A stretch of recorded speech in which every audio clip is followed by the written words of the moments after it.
Hi, everyone. This is Dr. Pollock. I hope everyone is being safe and responsible.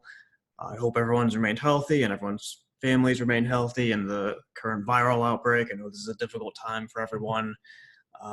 Just know my thoughts are with you. And the purpose of this video is to first of all go over, as you can see on the screen, some more information about how our class is being restructured for the remainder of the semester, the transition into the online format.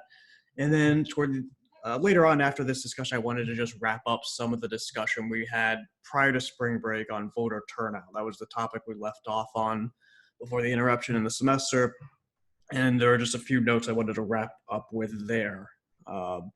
Okay, so in terms of the class restructuring, I've been in contact with you guys through email a couple of different times. I'll give you more information here about what my thinking has been in the meantime since the last time I talked to you through email. First of all, you'll note here you are listening currently to a pre-recorded discussion here. And so the first thing I wanted to highlight is just that going forward, our lectures are going to be in this pre-recorded, i.e. on-demand format. Okay, so I had originally pitched the idea or suggested that we were going to go with Zoom lectures, sort of in a live synchronous setting.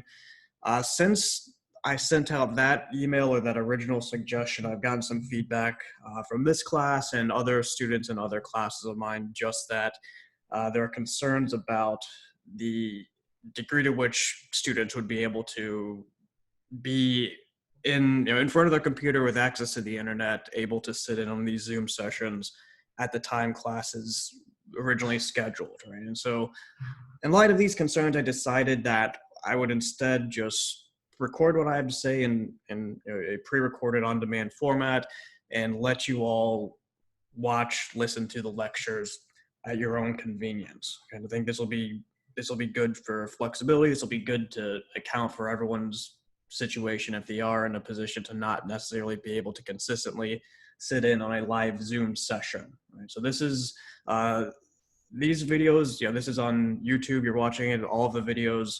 All the lectures will be posted on this playlist that's linked on Moodle. I will send out, whenever new ones are available, an email message to the class, and you can probably anticipate at least one of these lecture videos each week, right? Maybe more if I have more things to say or more things to discuss. Right? So that's the way the lectures are going to go. The downside here to the pre-recorded format is, of course, that it doesn't allow for interaction between me and students, right? So this is the main benefit of having a face-to-face format. And in terms of teaching online, I've done it before, and the main disadvantage or the main challenge maybe is just getting that interactive component in the course. To that end, the second thing I wanted to discuss here is that I'm going to be holding virtual or Zoom office hours. This will be the opportunity if you're somebody who, after watching the lecture videos, you have questions you want to run by me, you have questions on class assignments or questions about elections and campaigns or anything in general you want to talk about to me, I'm going to be making myself widely available in Zoom format, right? So here, this would be, I think you can do this through your phone, or if you have a mic, you can talk to me on Zoom. I'm going to be keeping a regular schedule here for this class. I'm going to have these Zoom office hours every Wednesday for the rest of the semester during what would be the normally scheduled class time. So this would be Wednesday, 11:45 a.m. To 1 p.m. I'll be waiting in the Zoom room, and these would be not mandatory sessions for you, but if you have something you want to talk about, I'll be there during this period. Additionally, I will be available by appointment. So if you can't make this time work on Wednesday, or if you'd just rather talk to me at some other point during normal business hours, I'd be more than happy to schedule an appointment if you get in touch with me by email. Like most of you, I'm going to be at home more so than usual. Here I'm in my living room recording this lecture, this discussion, and so I'll be available pretty regularly. Just let me know if you want to talk to me through Zoom at any other point beyond what I have scheduled as our normal virtual office hours. You can let me know, and I'd be very accommodating of whatever you need.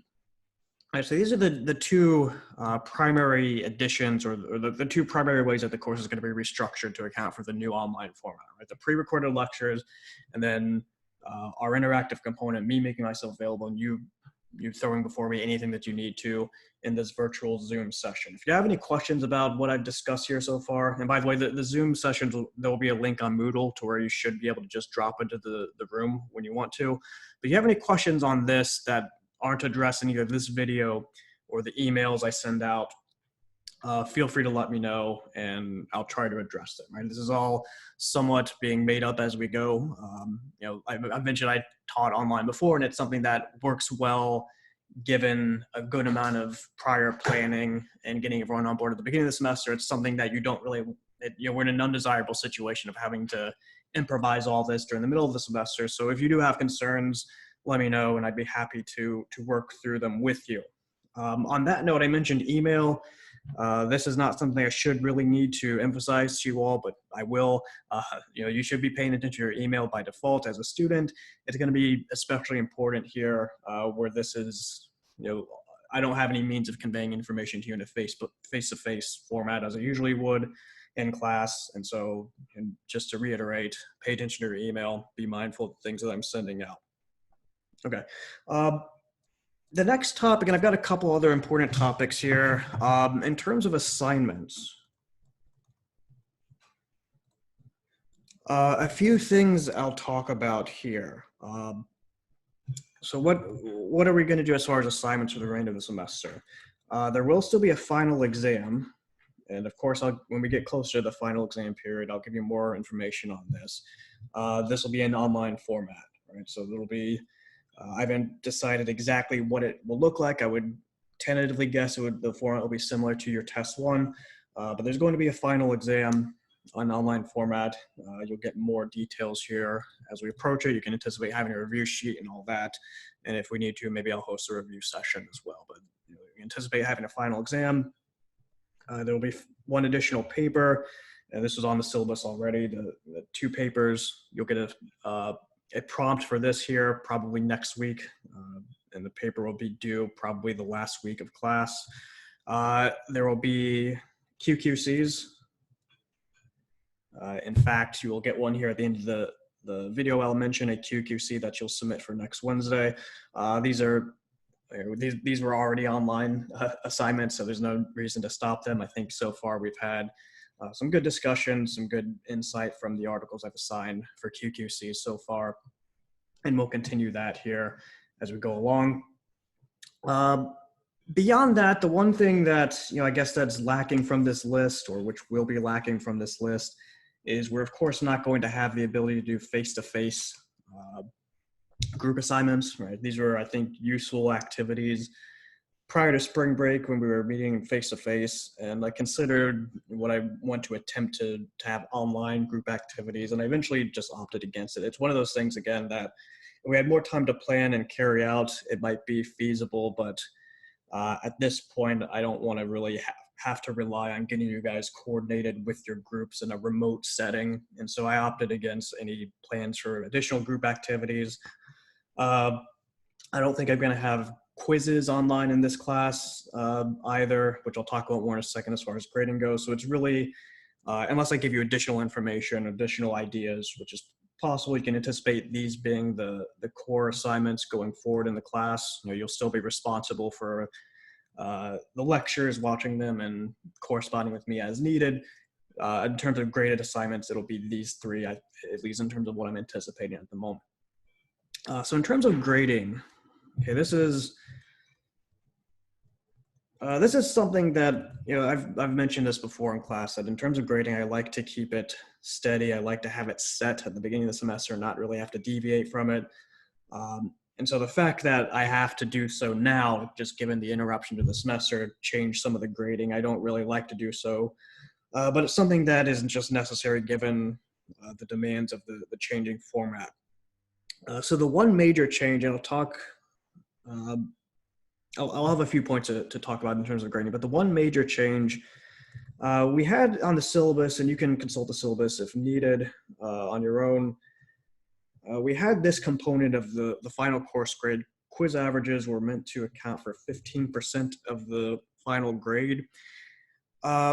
We've only had one quiz so far. I should say we only had one quiz prior to the interruption in the semester. We had one before spring break. The plan was to have more post spring break, but we don't have, we don't have the opportunity to do that at this point, unless I wanted to do it in an online format, which sort of, in my experience teaching online quizzes have sort of tenuous usefulness. But anyway, I'm not going to have additional quizzes. At least I don't anticipate having additional quizzes in this class. So in terms of where this 15% is going to be distributed, let me talk about that. All right, so we have 15% of the grade here that's going to go into other grade components, in other words. And so 3 different items here. This is, again, the plan that I have at the moment. 15% will go into your in-class assignment component.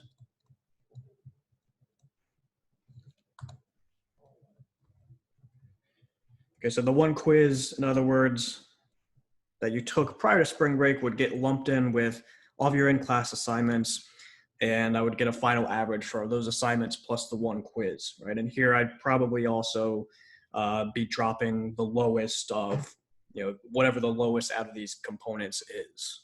Okay, so this component is going up by 5%.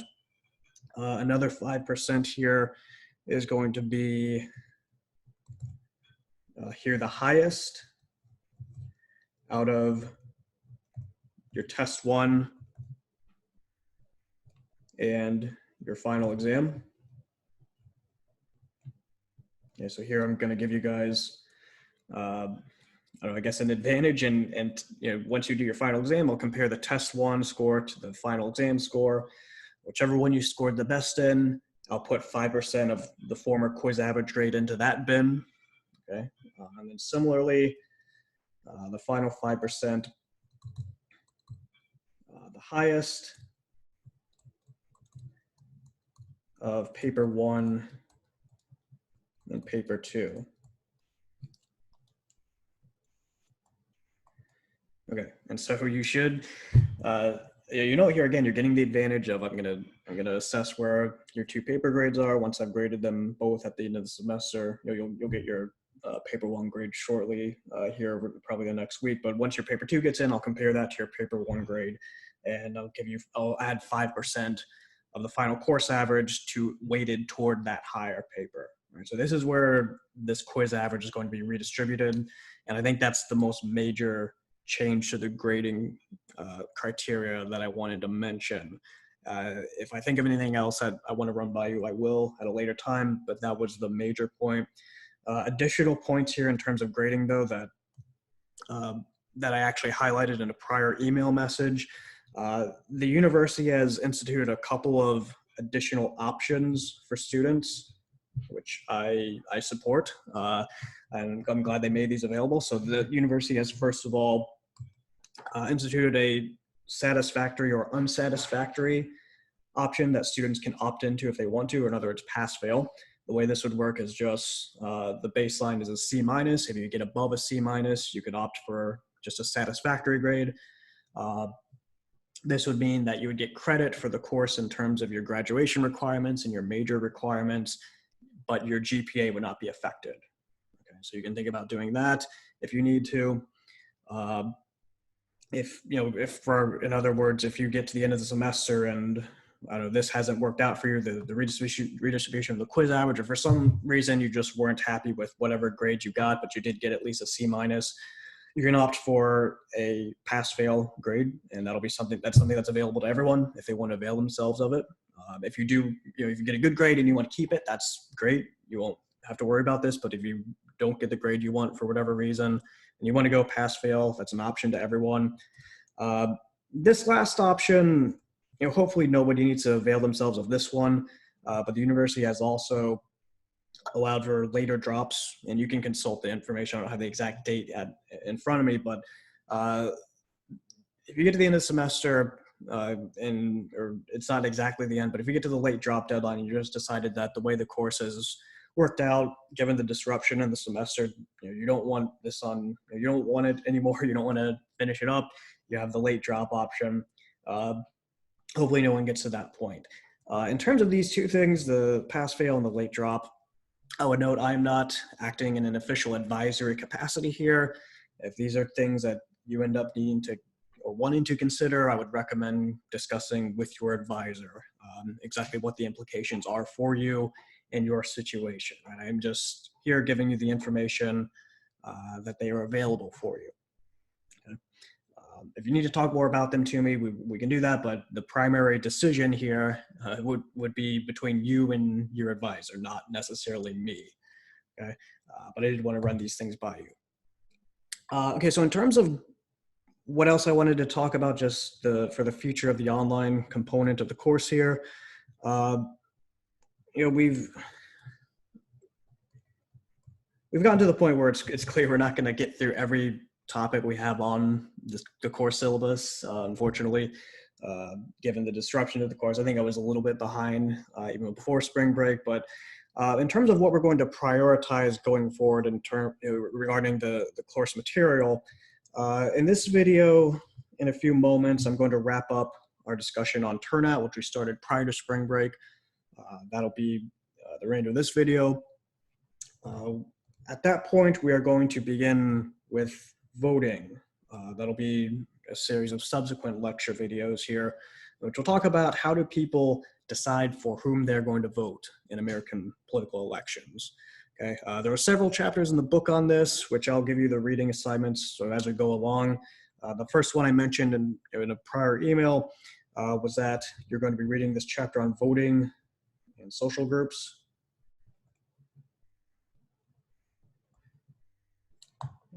And this would be chapter 5 in your book, the Aldrich et al. Book. So go ahead and have that read. If you haven't already, do so soon. It'll be the topic of the next lecture. And overall, we're going to work through these various chapters in the book on voting. And then the overall point is that I'll keep you updated on what we're going through topically, right? I wouldn't anticipate since we only have about 4 weeks left in the semester, getting through that much after this voting discussion, but we'll see, right? I'll keep you up to date as far as that goes, and I'll keep you up to date as far as the reading assignments go. Okay, so whenever you have a new reading assigned, I will let you know through email. And that's it as far as the course restructuring goes. Needless to say, I mentioned this is somewhat of an ongoing work, somewhat improvised, unfortunately, given the disruption to the semester. So I would again reiterate, if you have concerns or questions, let me know through email. Let me know when we get started with Zoom office hours. Just stay in contact with me to the extent that you need to. Right? I think that's going to be especially important here going forward, keeping me abreast of whatever situation you have, letting me know if you have any uncertainty with respect to the course or the way it's going. Okay. That being said, let me transition now to the actual substantive discussion here on voter turnout. Okay, so this would be, again, a topic we broached at the beginning of spring break. I think so far we've discussed things like what is the formula we use to determine turnout. We talked about how you can sort of use the denominator, the total number of eligible voters, or maybe the voting age population. Or this was more of an issue, a discussion historically when we had differences between the number eligible and the total voting age, based on things like restrictions on race and sex and voting eligibility. We talked about, this will be the primary focus of this discussion. We talked about the determinants of turnout, institutional, individual, and election level determinants of why someone might vote or not vote. I'm going to return to this discussion here in a little bit, and just, we were actually filling out this list last class. As a class discussion, I'll give you what I view as the relevant points for each of these headings in a little bit. What I want to move to before that, though, is just to give you a little bit of a feeling for major theories in political science to explain turnout, right? So if I were to ask, or if you were to ask somebody like me to describe what have political scientists said to explain the choice of voting or not voting? A lot of these issues, or a lot of these items up here, would be on that list, but there are also a few major core theories that I think are worth noting in different approaches or different paradigms that political scientists, or we'll talk about economists as well, have said to explain turnout. And here's one of them we talked about briefly, and I'll bring this up later on, the resource model. This is something the book talks about. So I just want to walk through a few different theories here. The first of which is this, right? So here we're going to sort of start at an earlier point in time and then go through a couple of theories that emerged subsequent to this. 1956 is where we're going to start, and this is a major publication which political scientists still read today, known as An Economic Theory of Democracy.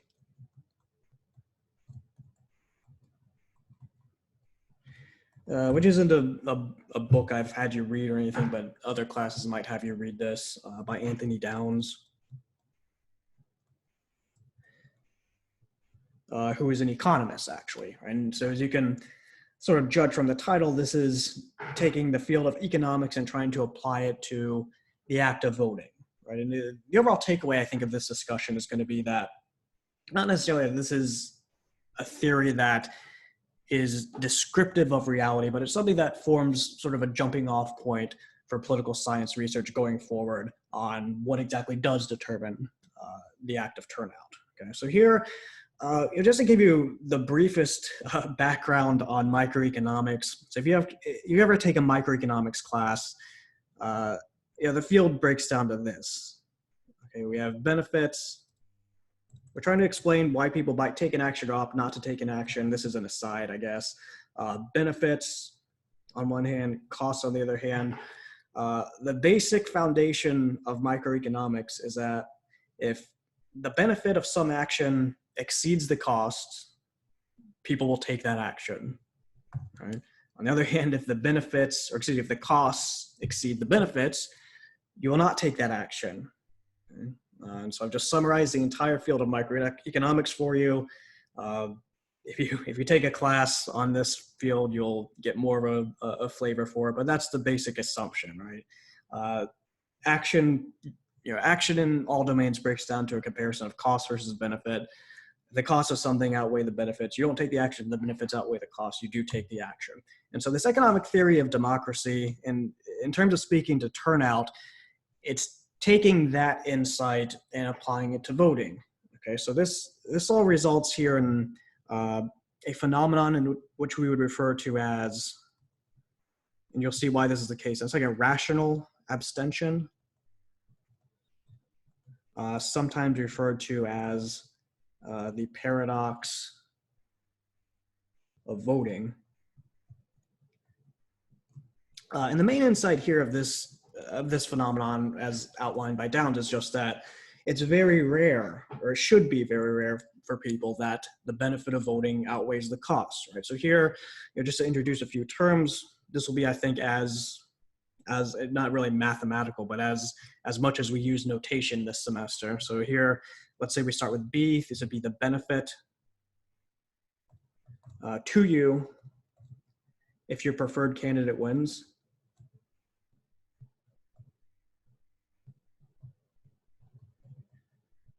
Okay, so imagine you're somebody who, you have candidate A and candidate B. You prefer that candidate B wins. How much do you stand to gain if candidate B wins? And I think this could be broadly construed. This could be actual benefit in terms of financial benefit. It could be just preferences that you have policy-wise that candidate B has. You could have psychological benefit from winning. So that you can think of this term B as being broadly, just broadly, how much do you stand to gain if your preferred candidate wins? That's one of the terms we want to introduce at this point. Another P, the probability that your vote is decisive.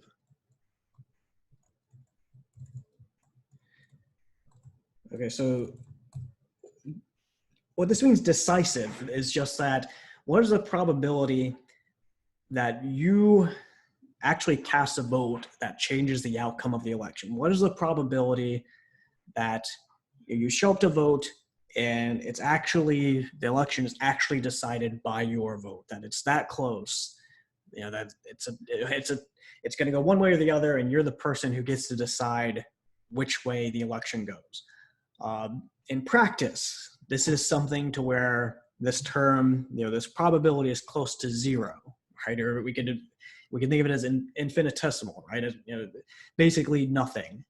In an election here, in which if you're in a congressional election, it's going to be hundreds of thousands of people, perhaps, or maybe tens of thousands if it's a low turnout election. In a presidential election, it's going to be, over 150 million people, right? Something like that. In that setting, it's going to be very unlikely that the election is so close that your showing up to vote is going to be decisive. So keep that in mind. This is going to be, I'll just put it parenthetical, very low, okay, close to zero. In effect, in practical purposes, zero, right? Final term here, C, the cost of voting.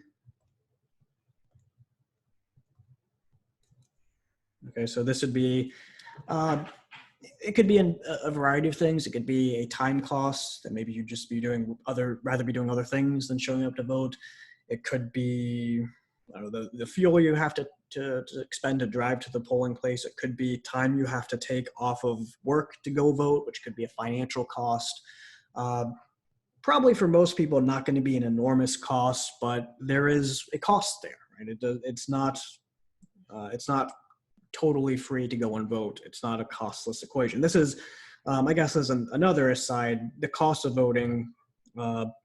Aiming to reduce this cost is something that people have in mind when they institute things like early voting or vote by mail, this sort of thing.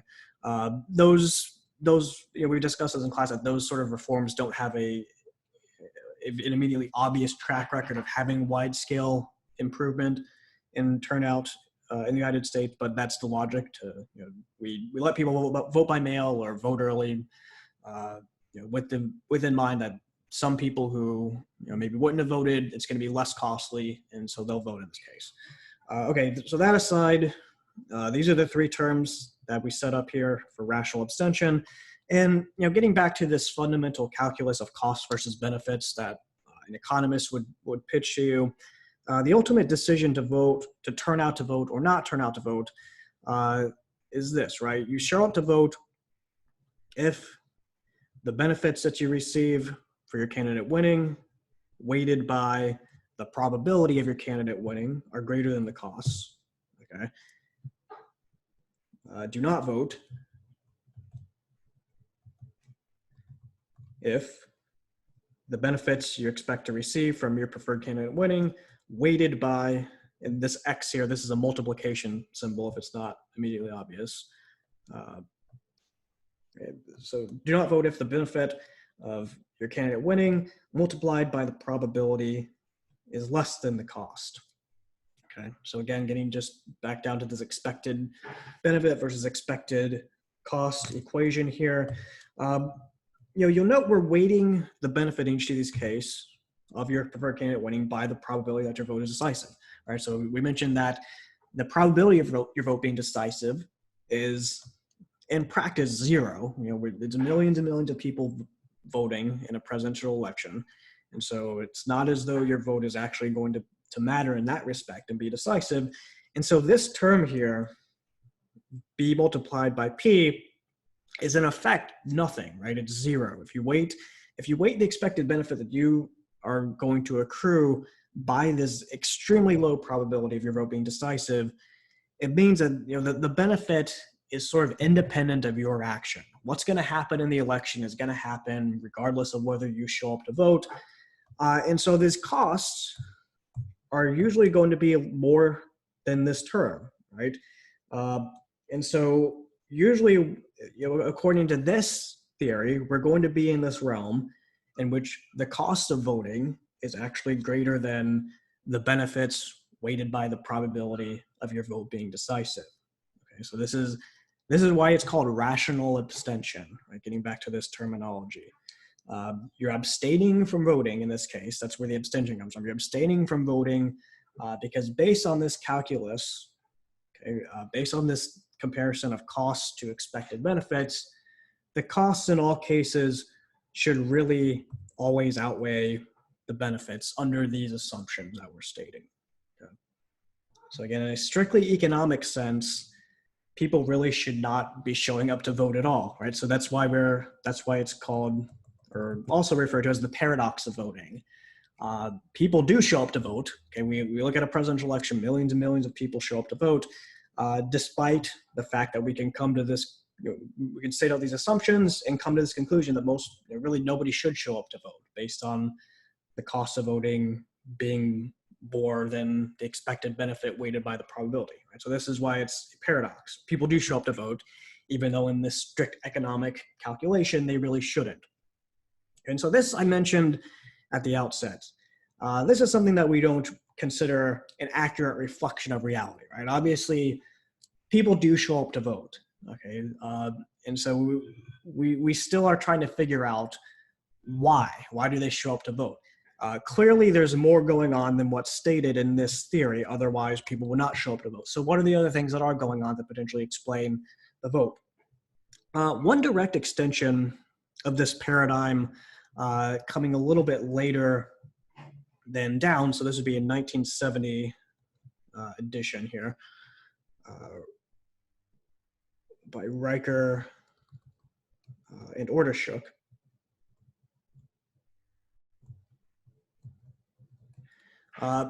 Civic duty comes into play in this extension.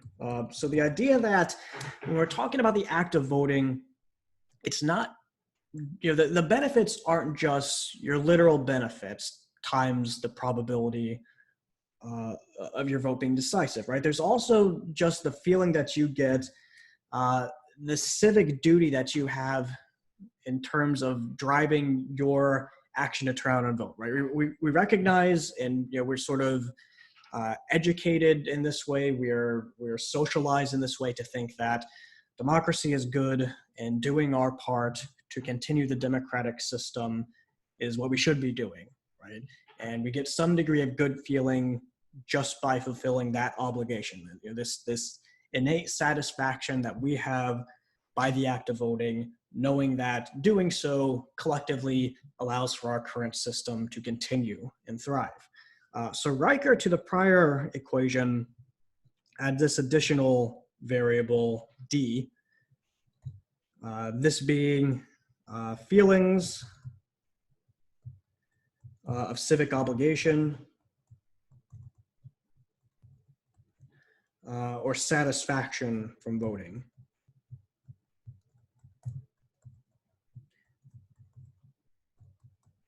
Okay, so just the positive feelings you get from showing up, getting the I voted sticker, knowing that your actions, along with the actions of millions of other people, are having, they're allowing this democratic system, which we value, to continue, right?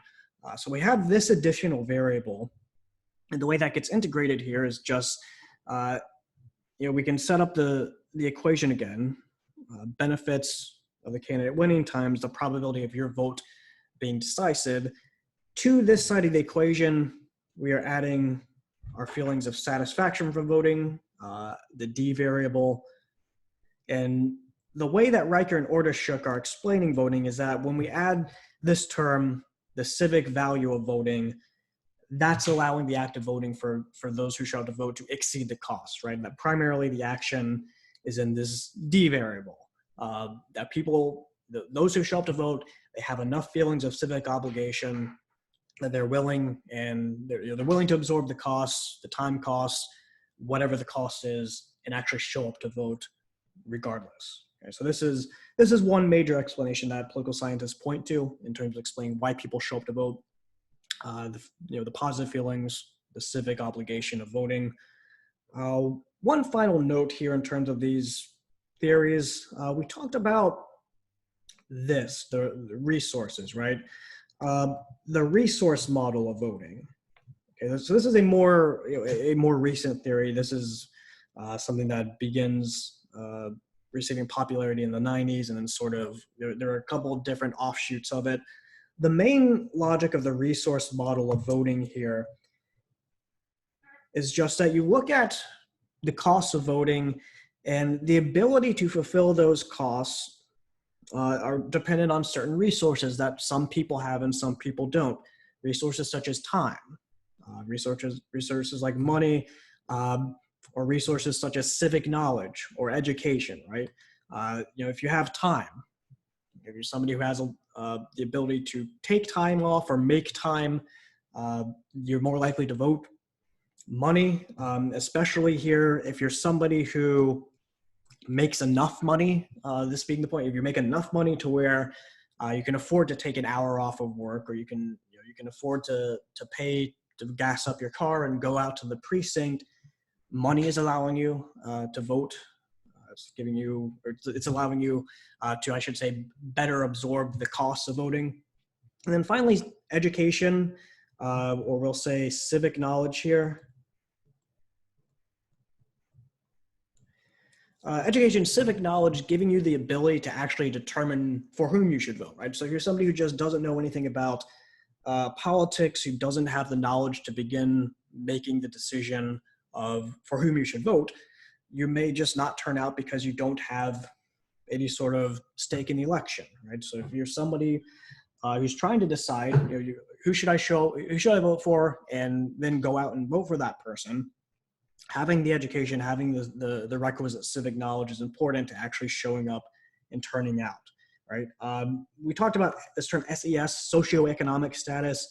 All of these things tend to be positively correlated with socioeconomic status, right? So as you're somebody who has more income, more education, you're more likely to have access to these resources. You're more likely, in other words, to show up and vote.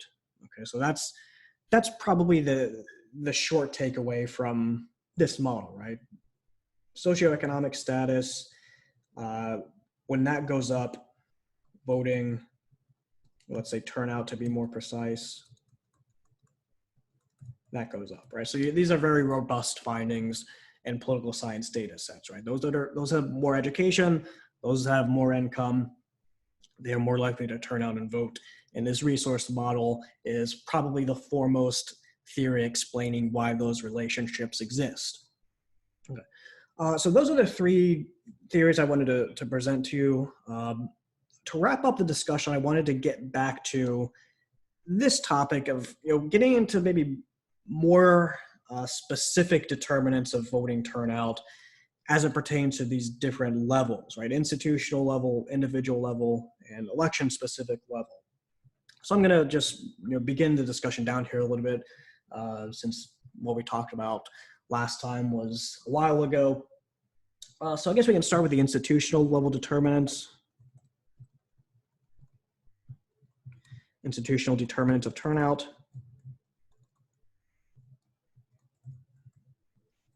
Okay, so these would be, when we talk about an institution, I think we had this discussion prior to spring break. We're talking about really the rules of voting, things like register, what does it take to register? What does it take to be eligible to vote? What are the means available to vote? These are what we talk about when we're discussing voting institutions. So what sorts of institutions have an effect on turnout? So this is not something that's relevant necessarily to the, first of all, this first item, not necessarily relevant to the American context, but many foreign countries have compulsory voting, to where if you require that people actually vote, or else have to pay a fine, it's usually not imprisonment. It's if you vote or you pay a fine. But this is the case you would expect, and this is what happens: turnout to increase. Okay, so compulsory voting, that's something that can increase turnout. Something again that doesn't. This is again sort of a variance across countries rather than in the United States. But in countries that have proportional voting, proportional voting tends to have higher turnout rates than sort of the winner-take-all systems or single-member district systems, such as the United States has. Right? So this is something that sometimes difficult to disentangle causality. You know, is it some uh, aspect of a particular country that's driving turnout, or is it their electoral system? But when you look at the data, broadly speaking, states that have, or countries, maybe is a better way to put it, countries that have proportional voting tend to have higher rates of turnout than countries that have single member districts. Next, getting to things that are more relevant to the United States, we have a history of restrictions on voting eligibility. Okay, so things like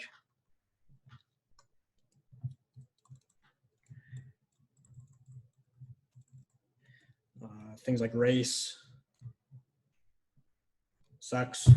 You know, to some extent, this isn't really historical, but there are also restrictions on, for instance, felon voting, which are at an increasing level, I think, getting phased out in the United States. But in terms of historical restrictions, we look at, for instance, either pre-15th Amendment turnout rates among blacks, or going forward in time, turnout post-Reconstruction during the Jim Crow era, when there were either de facto or de jure restrictions on voting based on race.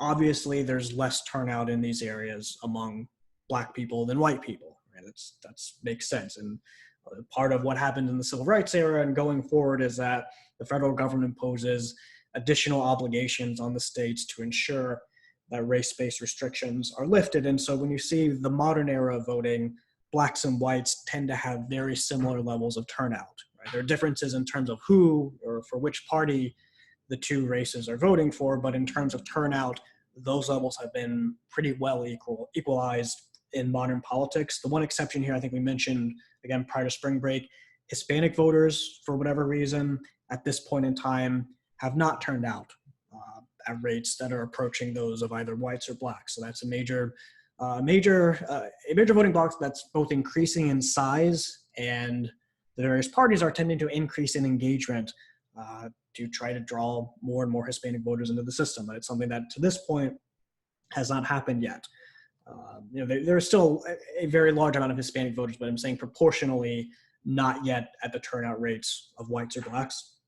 And in terms of sex, here obviously we're talking about pre-19th Amendment.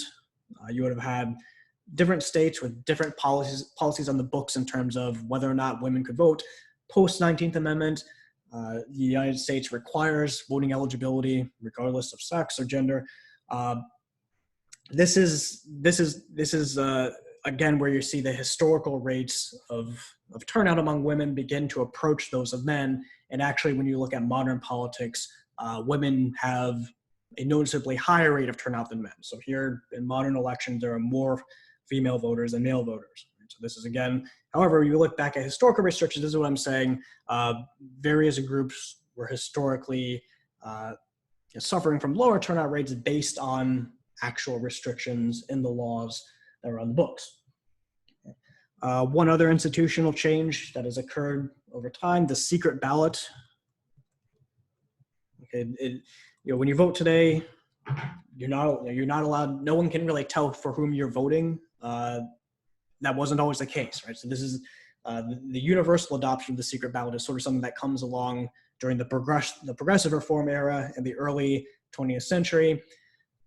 Prior to that, going and voting for a particular candidate in a particular area is something that maybe has consequences that you don't want, right? So this is something to where when you institute the secret ballot and people are not able to tell who somebody else is voting for, that's increasing turnout just because there aren't any sort of there's no risk of negative consequences for going and voting for the wrong person anymore. And then finally, this is worth mentioning. I'll put a question mark here just because this is an ongoing discussion. I mentioned this before in this video. Registration reform or a separate discussion but related, convenience voting.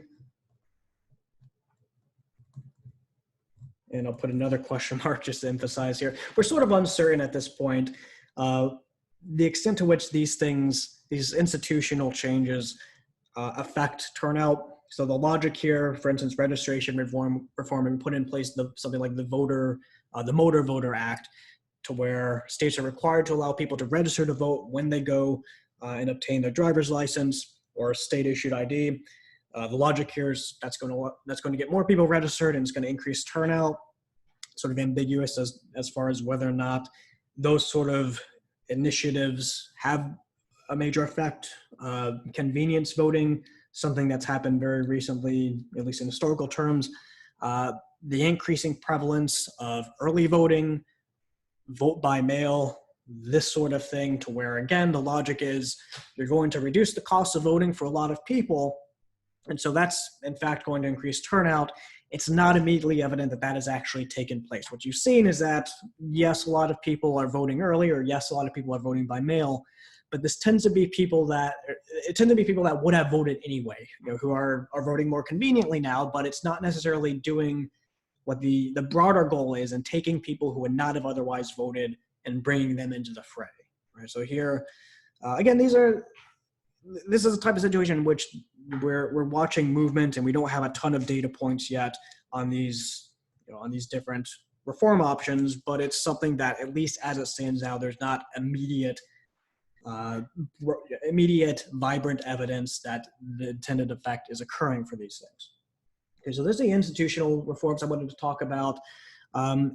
In terms of individual level factors,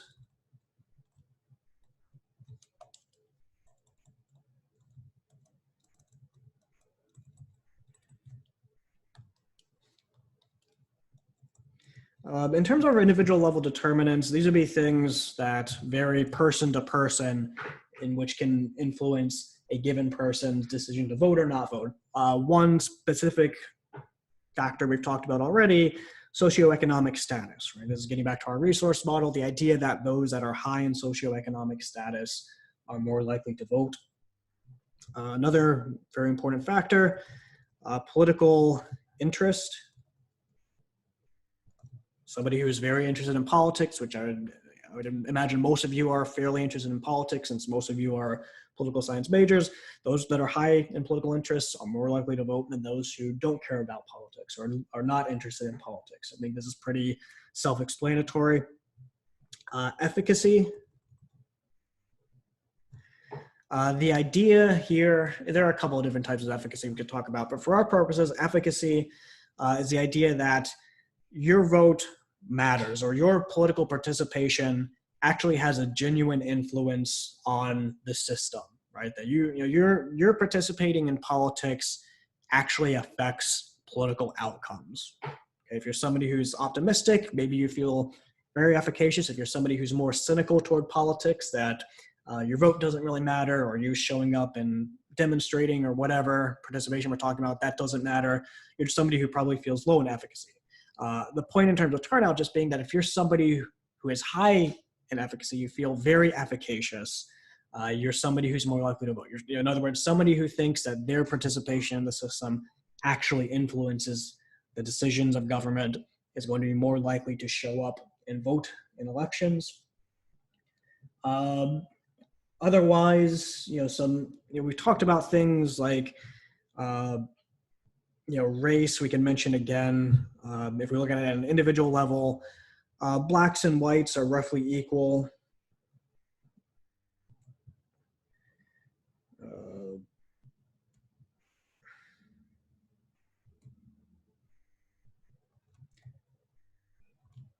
Hispanic voters, somewhat low compared to these groups. Not necessarily saying that's a causal determinant that race is causing people to vote or not vote, but just looking at the frequency distributions. This is what you see so far in American political history. Gender or sex. Okay, women at this point more likely to turn out than men by not a dramatic amount, but several percentage points perhaps. Turnout for women greater than men. We can talk about, I already talked about SES, so things like education, income, that's going to matter. age here is worth putting. Age isn't necessarily something that we would directly associate with socioeconomic status. Age, though, older people tend to turn out at a greater rate than younger people, okay, which is one of the major reasons you see the political interests of those who are older oftentimes be well attended to, not always the case for younger voters. And then finally, this is something that, again, may be intuitive. If you're somebody, if you go out, there are various ways that researchers can measure community engagement. If you're somebody who is very engaged with your community, you tend to have a high probability of turning out to vote. If you're somebody who's not very engaged with your community, you may have a lower probability of turning out to vote. Okay. And then finally, the last level at which I wanted to discuss things, the election level determinants of turnout. Okay, so there are certain things about an election that make it more likely to have high turnout than some other election. Okay. Sort of setting aside at this point the institutional and individual level determinants. And so there are a few things we could point to. I think broadly speaking, two different major findings that political scientists have had. I don't know if this is a major finding, but sometimes the weather can matter, right? So if you have bad weather, it will not have usually a huge effect, but several points effect oftentimes on turnout. This is something, if you look at one of the co-authors of our textbook, Brad Gomez, who is a professor at Florida State, where I did my undergrad and master's, he has research on weather that shows these sort of findings. So he was known as the weather guy in our department there. So weather can matter if it's raining on election day or snowing or whatnot on election day. Another election level factor, would be competitiveness.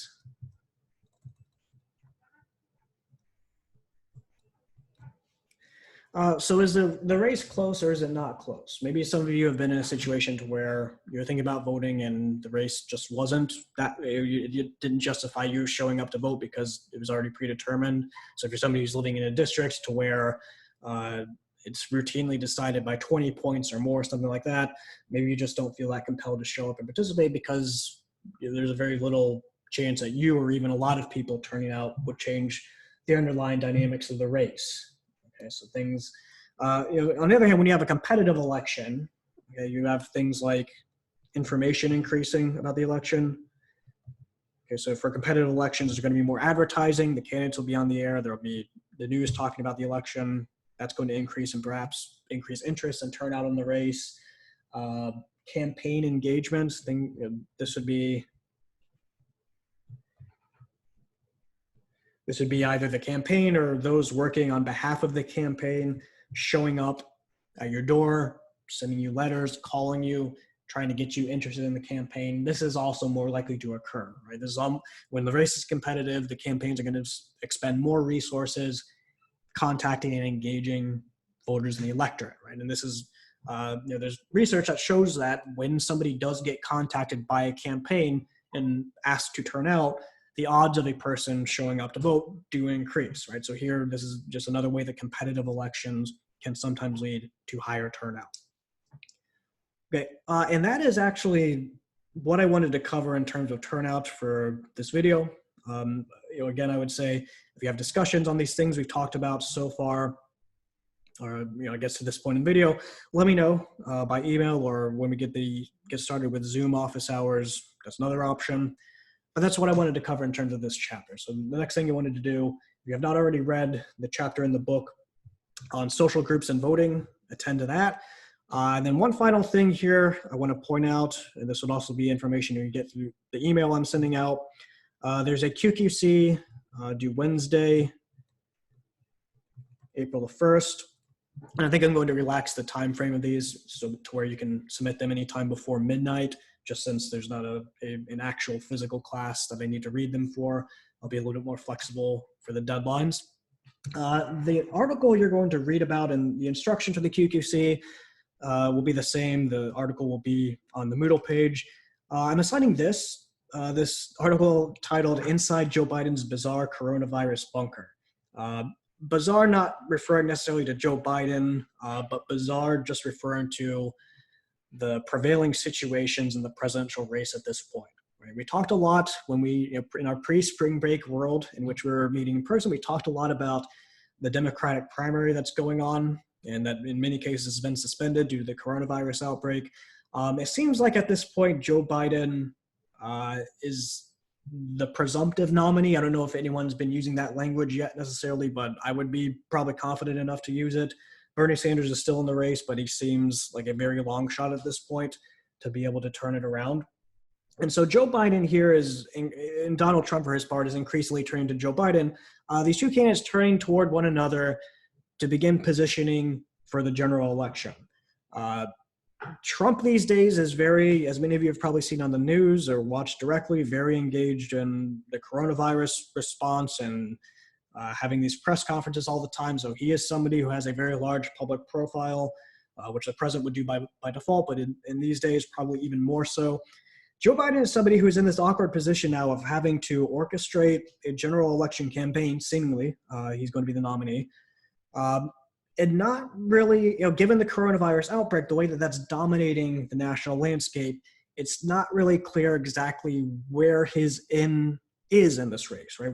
Where he's going to get involved, how he's going to engage the voters with him during this outbreak. So if you paid attention to what he's been doing, he's had a few of these press conferences or question and answer or speeches about the coronavirus outbreak at his home. He's done media interviews. In this political article here, and this is a pretty balanced article, the headline here isn't really indicative of they're saying Joe Biden is being bizarre or anything like that. It's just saying that he's in an awkward position. And in general, the presidential race is an awkward position based on the COVID-19 situation. And so it talks a lot about Trump's position and how he's very engaged in the public right now. It talks about Joe Biden and his campaign, what their considerations are going forward, how they manage to actually try to orchestrate a campaign in this situation, which presumably is going to be ongoing for a little while. And so you'll be reading this, writing a QQC about it, and I'll be reading that. Otherwise, thanks for listening to the video.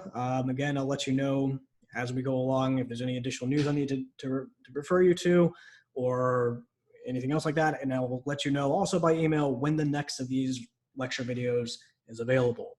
Otherwise, stay safe, stay responsible, everyone. Hopefully everyone's taking the appropriate precautions in the current situation, and I'll talk to you guys later.